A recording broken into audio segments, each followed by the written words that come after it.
Hi friends, భీష్ముడు అనే పేరు దేవవ్రతుడికి రెండో పేరైనా అదే మనందరికీ తెలిసిన ప్రసిద్ధమైన పేరు.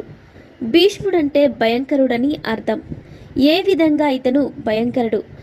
దేవవ్రతుడు తన తండ్రి మనోబాధను తీర్చడానికి రాజ్యాధికారాన్ని విడిచిపెట్టి వివాహాన్ని కూడా చేసుకోనని భీష్మమైన ప్రతిజ్ఞ చేసిన మీదట భీష్ముడు అనే పేరు స్థిరపరిచిందని చెబుతారు. ఉన్నతోన్నతమైన పదవిని విడిచిపెట్టడము, కామాన్ని సహిస్తూ వివాహానికి దూరంగా ఉండటము రెండు చాలా పెద్ద ప్రతిజ్ఞలే.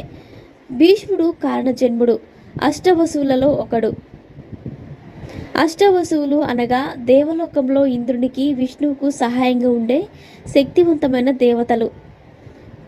వీరు బ్రహ్మ ప్రజాపతి పుత్రులు. ప్రకృతి తత్వానికి ప్రతీకలు. ధర, అనిల, అనల, అహ, ప్రత్యుష, ప్రభాస, సోమ, ధ్రువులు